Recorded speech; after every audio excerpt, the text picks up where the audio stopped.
Assalamualaikum warahmatullahi wabarakatuh. Puji syukur atas kehadiran Allah Subhanahu wa Ta'ala, yang mana kita masih diberinya nikmat dan kesehatan. Di sini saya akan menjelaskan makalah yang berjudul Landasan dan Tujuan Pendidikan Pancasila. Sebelum itu saya akan memperkenalkan nama-nama penyusun dari makalah ini. Yang pertama, saya sendiri Nuna Januariska Dalimunte, dan Nur Hidayanti Sitorus, Sarul Aman, dan yang terakhir Unjila Ilaika Rahma. Yang pertama, konsep pendidikan Pancasila. Pendidikan secara garis besar dapat dibagi menjadi 3, yaitu pendidikan, teori umum pendidikan, dan ilmu pendidikan. Yang pertama memiliki arti yang mengacu kepada pendidikan yang dilakukan masyarakat umumnya. Pendidikan seperti ini sudah ada semenjak manusia ada di muka bumi.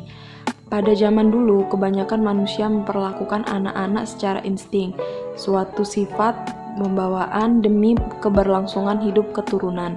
Insting merupakan pembawaan sejak lahir. Selanjutnya yang kedua, landasan pokok Pancasila. Pancasila adalah sebagai dasar filsafat negara dan pandangan filosofis bangsa Indonesia. Oleh karena itu, bangsa Indonesia secara konsisten harus mengimplementasikan dalam setiap aspek kehidupannya, yaitu dalam kehidupan bermasyarakat, berbangsa, dan bernegara. Secara filosofis dan objektif, rakyat Indonesia sebelum mendirikan negara Indonesia telah melaksanakan nilai-nilai Pancasila, yaitu sebagai bangsa yang berketuhanan, berkeprimanusiaan, bersatu, bermusyawarah, dan menyelesaikan persoalan hidup dan menegakkan keadilan dalam kehidupan sehari-hari. Dalam memahami Pancasila, perlu kiranya memahami terlebih dahulu landasan pokok kependidikan Pancasila di perguruan tinggi yang terdiri atas 1. Landasan historis. Suatu bangsa memiliki ideologi dan pandangan hidupnya sendiri yang diambil dari nilai-nilai hidup yang berkembang dalam bangsa itu sendiri. Pancasila digali dari bangsa Indonesia sendiri yang telah tumbuh dan berkembang semenjak lahirnya bangsa Indonesia. Yang dapat dipersamakan dengan lahirnya bangsa Indonesia memiliki wilayah seperti Indonesia merdeka saat ini, yaitu Kerajaan Sriwijaya dan Majapahit. Pada masa itu, nilai-nilai ketuhanan seperti kepercayaan kepada Tuhan telah berkembang dan bersikap toleransi sejak lahir. Begitu pula nilai kemanusiaan yang adil dan beradab dan di sila-sila lainnya. Kedua, landasan kultural atau budaya. Beberapa bangsa dan negara pasti memiliki suatu pandangan hidup serta pegangan hidup agar tidak terombang-ambing dalam kancah pergaulan masyarakat dunia internasional. Setiap bangsa memiliki ciri khas dan pandangan hidup yang berbeda satu dengan lainnya. Indonesia sendiri memiliki pandangan hidup yang membedakannya dengan negara liberal, komunis maupun lainnya.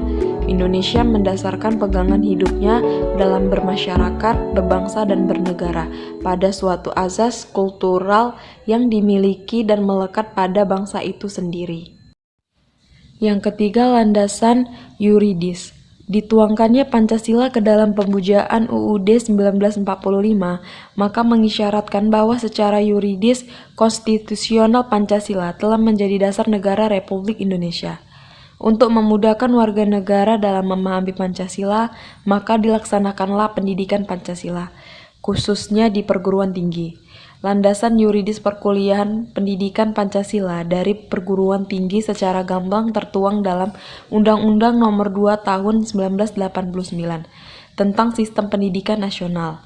Pasal 29 Undang-Undang ini telah menetapkan bahwa di kurikulum setiap jenis, jalur, dan jenjang pendidikan wajib memuat pendidikan Pancasila.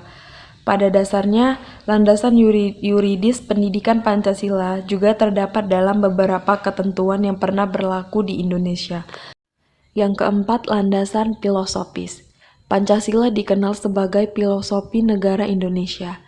Nilai-nilai yang tertuang dalam rumusan sila-sila Pancasila adalah landasan filosofis yang dianggap, dipercaya, dan diyakini sebagai sesuatu atau kenyataan norma-norma nilai-nilai yang paling benar, paling adil, paling bijaksana, paling baik, dan paling sesuai sebagai dasar negara kesatuan Republik Indonesia. Menurut Profesor Mr. Dr. Randus Notodogoro dalam pidato Nies Natalis Universitas Erlangga Surabaya pada tanggal 10 November 1955. Susunan Pancasila itu adalah suatu kebulatan yang bersifat hierarkis dan piramidal yang mengakibatkan adanya hubungan organis di antara 5 sila negara kita.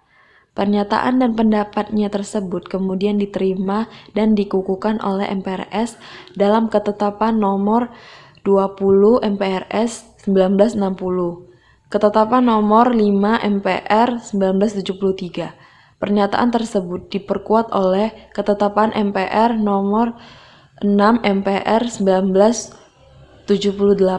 Pancasila itu merupakan satu kesatuan yang bulat dan utuh dari kelima silanya.